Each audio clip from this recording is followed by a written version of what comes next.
This is the Worship Team Training Podcast with your host and training director, Brannon Dempsey. Worship Team Training provides live workshops and online resources to help inspire, create, and transform the leading of worship.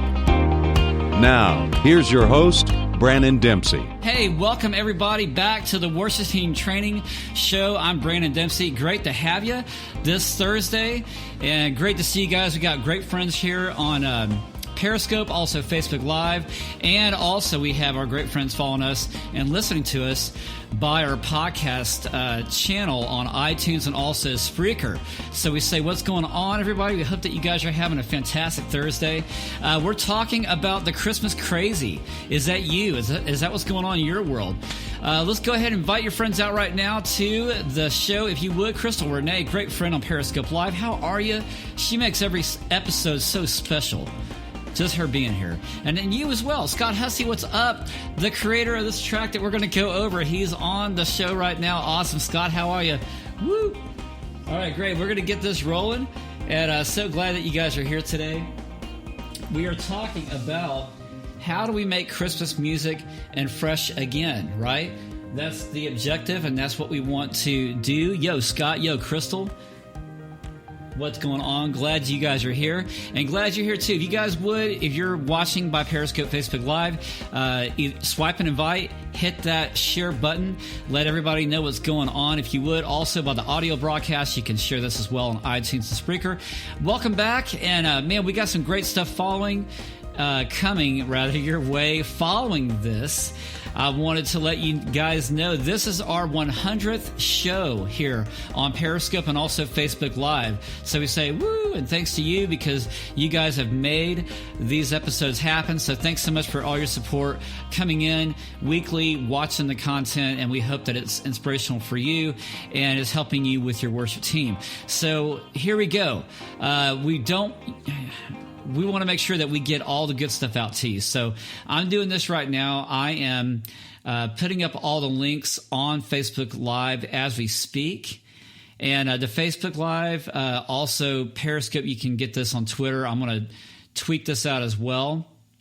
But simply, if you're watching us right now, we invite you guys to also comment during the show, even if you're listening by, playback by the audio podcast. Sharice, what's going on? Good friend also, and also student here in the mentoring program, graduate student here at Worship Team Training. Great to have you. So I'm putting up the link right now so you don't miss it. You don't miss the news that's happening because each week we have a newsletter that goes out your way. And we want to make all this content available to you. So if you sign up right now, what's up? And TD Song, what's going on, TD? Terry Davis, great to see you, my man, on Periscope. Sharice, what's up? So don't miss the weekly news. The weekly news, you'll get inside tips, articles, videos, also special previews. Also, the one preview I'm going to talk about right now. How are you guys doing? What's going on in your world? Great to see you. Man, I mean, we got great news going over here, but you guys have fantastic news. So how's your week been for this Christmas? As we're moving into our second week of Advent, right?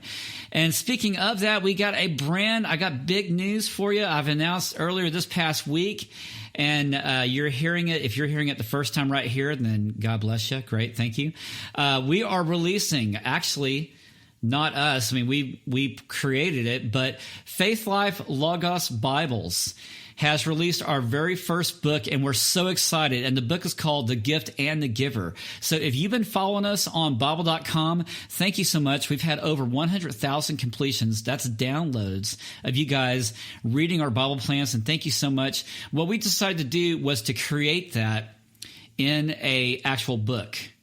All right, Terry, thanks so much for that. I see your comment, and I'll get back to you on that. Thanks, man.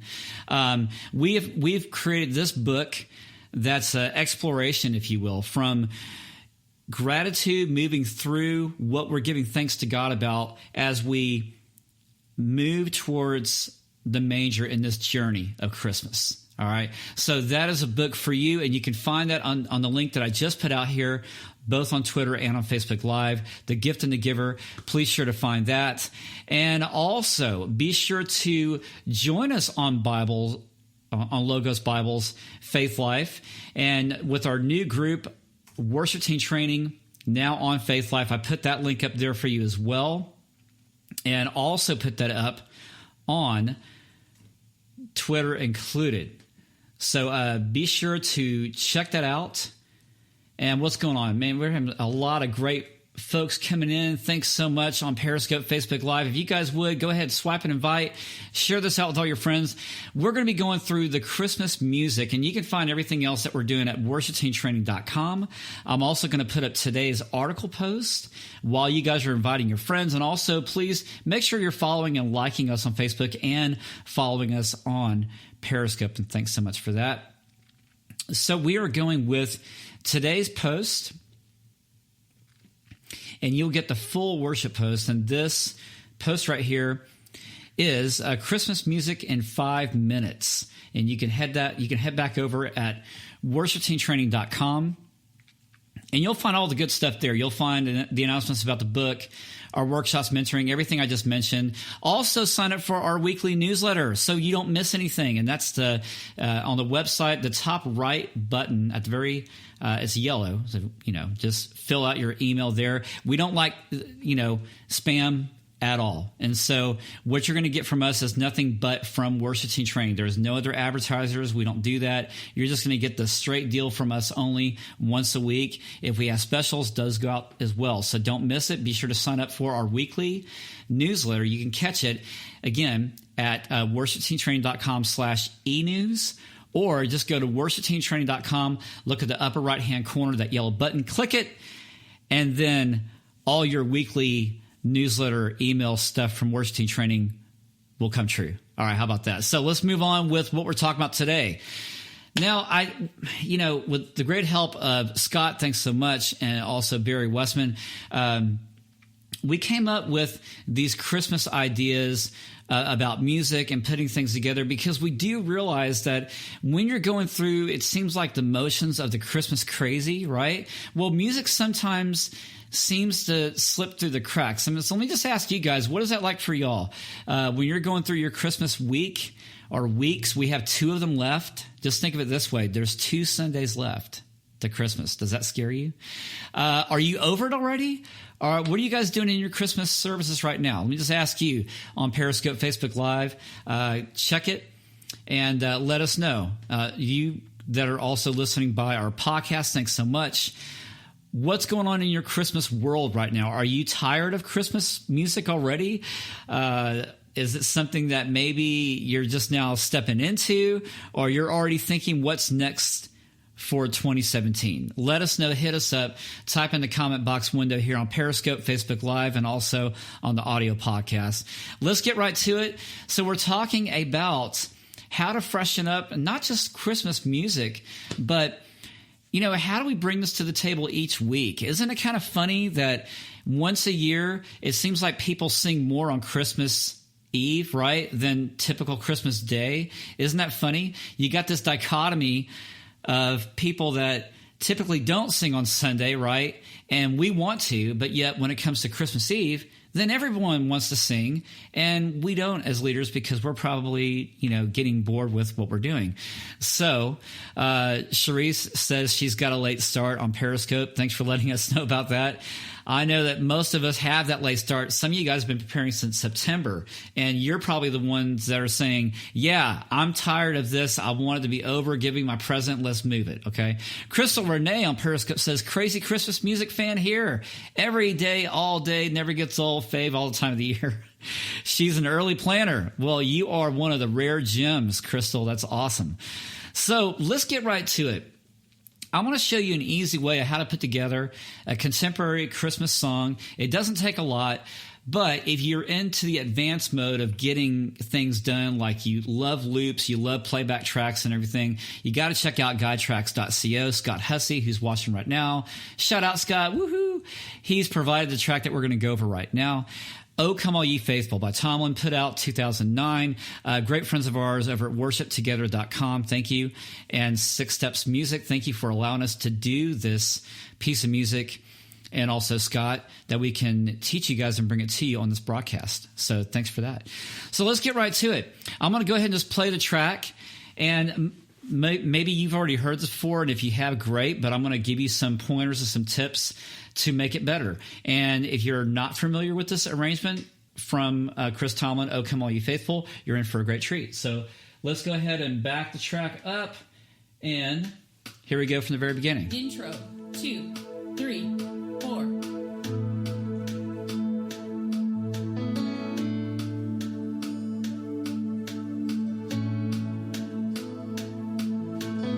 Verse, 2, 3, 4.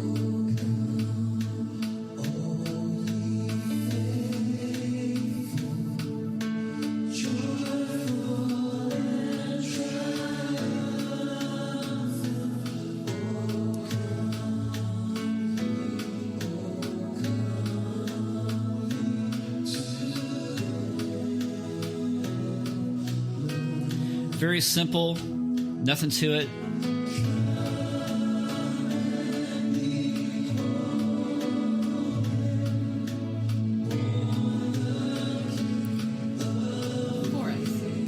Here we go. 3.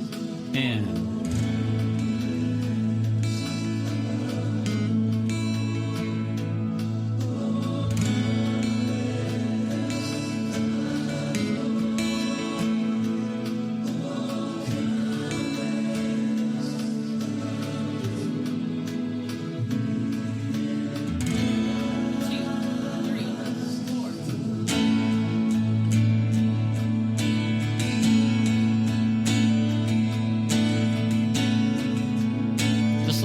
line right there.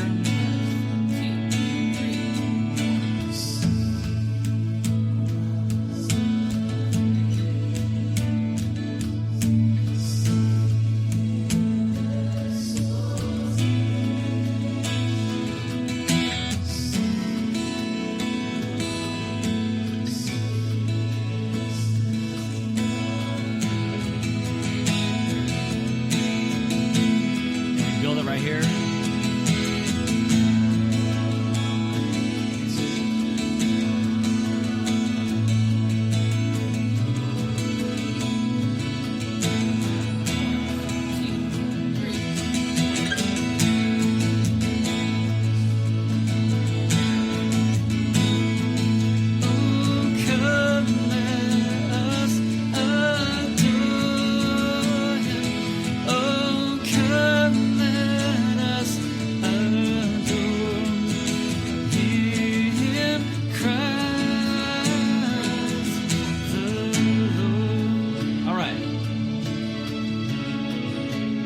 Man, that's good stuff. Scott, thanks so much for making that track. Dude, that was just awesome. I love it. I mean, just laid back.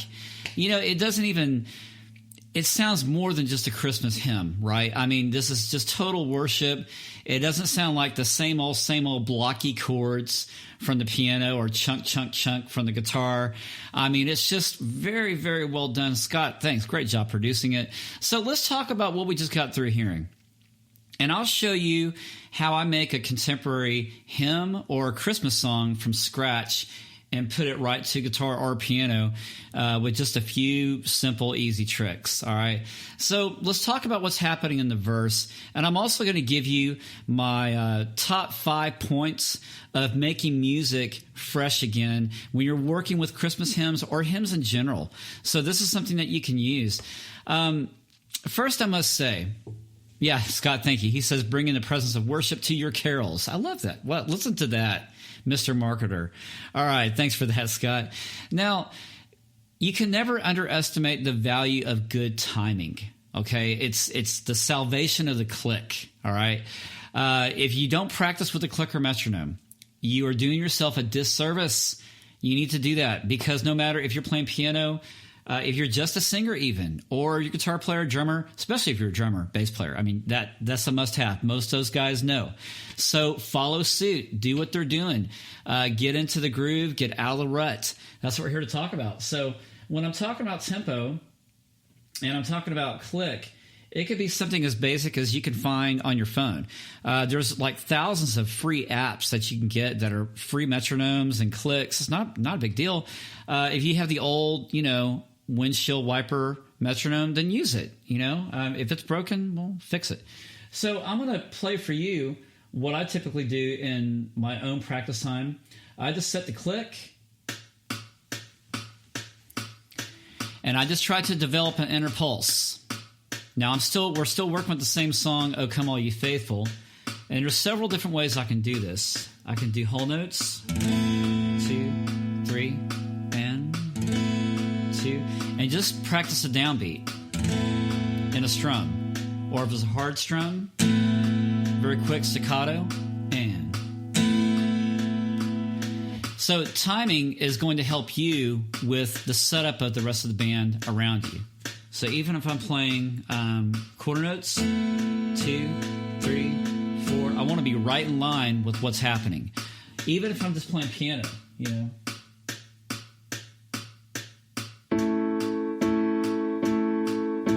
If I wanted to hammer out quarter notes, right? Now, if I'm just taking like a rhythm here, let's say eighth notes on guitar, I want to make sure that the eighth notes are also nice and clean, unmuted.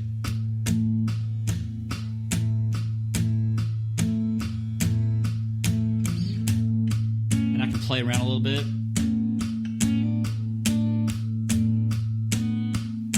And what I'm doing is I'm just downstroking and accenting and also muting with the bottom portion of my palm to get that tone, but yet a little bit of an overring, but I want to stop it at the same time.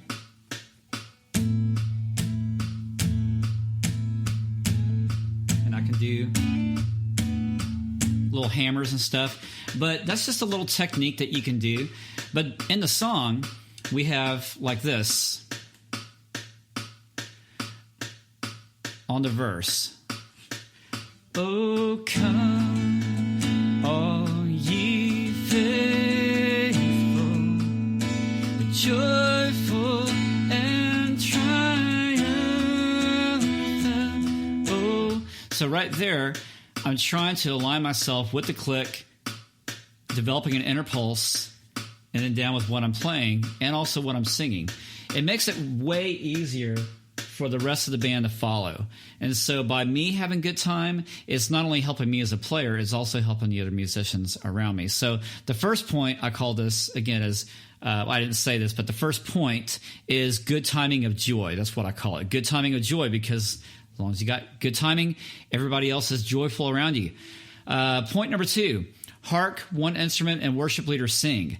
What do I mean by that? Well, as we went through this verse 1 of "O Come All Ye Faithful," there wasn't a lot to it. I mean, you know, you heard a bunch of pads and synths, and really the drums weren't in. It was very light bass, mainly just synth and guitar work. So if you just take a listen again, then you'll hear it. So that's on the first chorus even.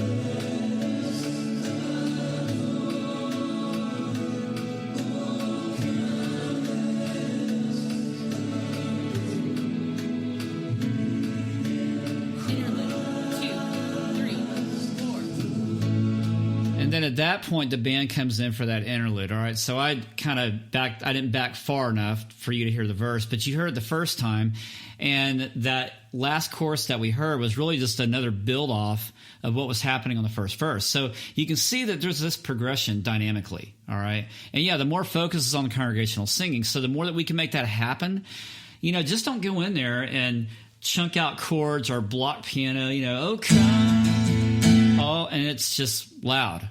You know, and it's not appealing. It's got to draw people in. So that's why I say hark, one instrument, and worship leader sing.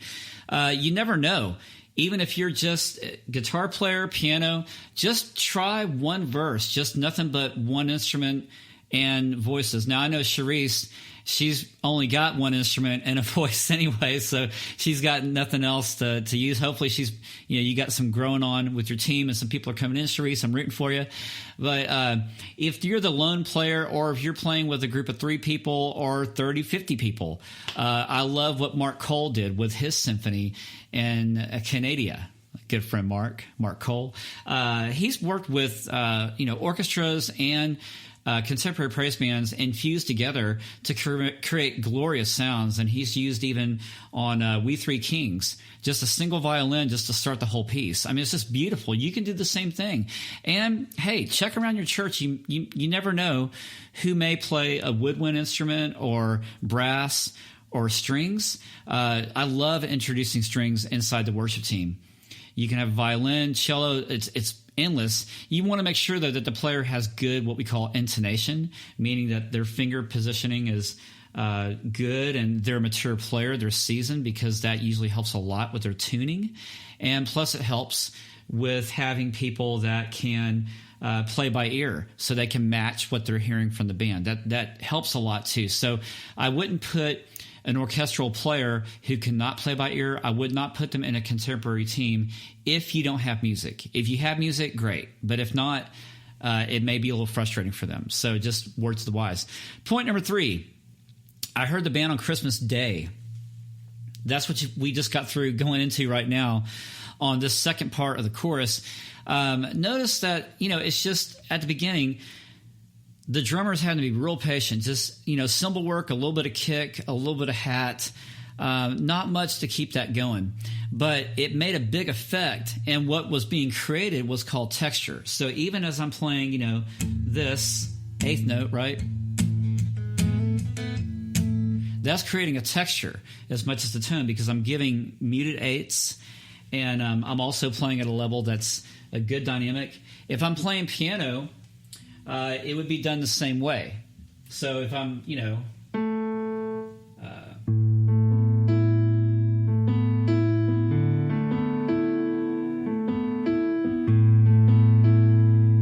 and those are just 4 notes that I'm playing. So I'm not trying to do a lot to make a lot. I'm just simply keeping it simple. Now, if you are a person that loves playing with like MainStage, GarageBand, and loops, GuideTracks.co is going to be your best friend in your pocket. So I encourage that, but maybe you don't have that. Maybe you're a smaller team. I'm just trying to give you some ways and things to think about in your music making, and especially your Christmas creation, because there's a lot of great creativity going on here. It's not just Christmas music that we're just going to be bored to. This is something that God wants us to step into. I mean, this is a celebration of our journey to the manger and celebrating Jesus Christ, his birth. So that's what it's about. So point number 4, silver bells and learn your parts well. Meaning that if you don't have your part down, it's only going to cause more confusion and muddiness to the rest of the group. Make sure that you know your part. So if I have like a melodic lead line, and this is all I'm going to play, or I want to make sure it's right in time with the rest of the band and it's simple. So that way I'm not, I don't have to do all these runs. I mean, I could if I wanted to, but I want to play in such a way that it fits the context of the music. Yeah, Scott says Christmas songs were our first worship songs celebrating the King. Absolutely. That's a great point, Scott. Thanks. So let's take like a melodic lead line I can play along with the music, and I'll show you what I'm talking about in terms of just keeping things simple and focused.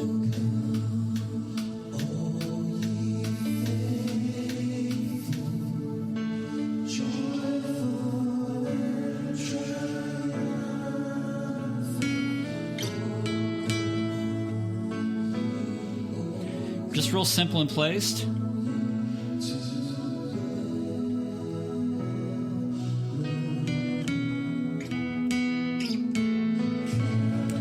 Not a lot there. I could do all kinds of different things if I wanted to, but I'm just trying to add like an echo response. And then,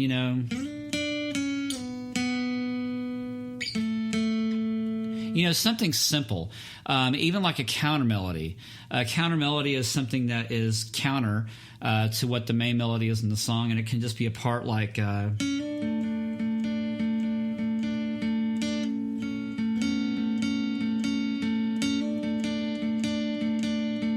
something something simple like that.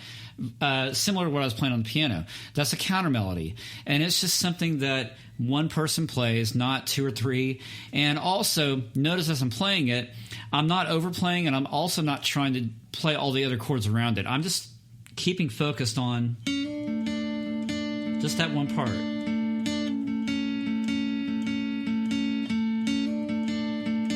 Now, you can do that with any song, with any hymn. I'm just making it up as I go. So, again, learn your part well. Make sure you play the part. Create texture. Have fun with it. Texture, what I mean by that, is a little bit of a musical movement. It could be by rhythm. It could be by an instrument. When you think of like percussion and you think of like the shaker, that's called a texture because it's creating a sound and it's locked into a groove. And when you mix that with the guitar part, and no, I don't do beatboxing, but you get the idea. I mean, that's just creating a texture that other instruments can anchor in and make some color in that passage. So, number 5, good Christians sing because they can hear everything. Meaning that when you're finally into the song, let's go to this track here. The melody is not obscure. And I also recommend this too. When you are working with Christmas songs, or any hymn for that matter, try to stay away from altering too much of the melody because that's what's familiar with people. Again, that goes back to why people sing more at Christmas time because they know the songs, right? So if you alter it too much, or like in my church, if you change, more than 2 notes, you're going to have people that may check out or look at you funny. So you want to keep things consistent. And yeah, I know people, you may think to yourself, yeah, but people just need to grow and get over it. Well, maybe, but not everybody does. I mean, we're here to serve. We are there to, if we're going to alter melodies, great. That's awesome. But just make sure that the people are with you. That's what I'm saying. And if your people are not used to you doing that, or they're used to a song a certain way, it can be a little bit counterproductive in leading them in worship. However, Psalms 98 does say to sing a new song. So if God puts something on your heart and you prepare your band well to do that, and maybe even say something to the church, like "Come All Ye Faithful." As I introduce new arrangements and songs, I just simply say that. I say, "Hey guys, as we think about the Savior's birth of our King and our King, we're going to sing 'O Come All Ye Faithful' in a new, fresh way to lift up prayers for God." Right? And then you just go into the song. "Oh, come." There's something that simple, but it's kind of a setup. So you're letting people know, hey, it's still familiar, but it's a little new, so you don't catch people off guard. I'm rambling here, sorry. Let's move on. The whole idea is that when we get to this track, everything's going to be nice and audible. Let's get right to that big feature, the bigness of the whole track. Here we go, right here.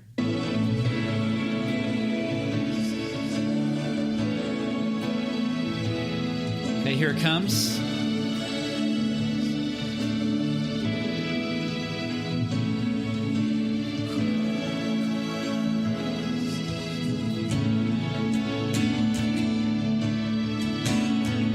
I think it's a little further on. But so that's more or less recapping what we already done. Sorry about that. But let's say here I'm getting into the bigger portion. You hear the percussion, the sleigh bells. 2, 3, and last chorus.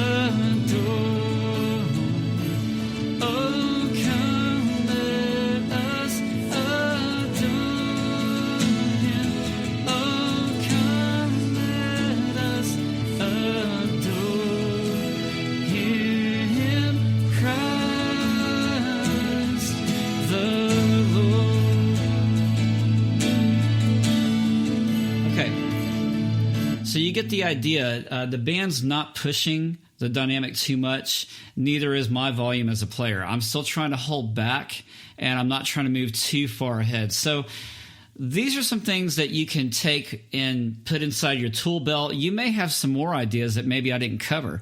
So if that's the case, hey, let us know. Type in the comment box window, shoot us a question or a comment. If you're listening by our podcast audio, then do the same thing. Please let us know what's up. But hey, just want to say a big, huge thank you guys for making this 100th show possible here at worshipteamtraining.com. We love y'all. Thank you for coming in. All your support, liking the videos, the articles, the devotionals, and we got more coming. So please check out The Gift and the Giver, that book that you can find on the websites I put up here on Logos Bibles and what they call their Verso store. But if you just search Logos Bibles and go to their bookstore, find The Gift and the Giver, and you'll find it right there. Also, you can check us back at worshipteamtraining.com and sign up for everything. Look at what we can do for you and your worship team.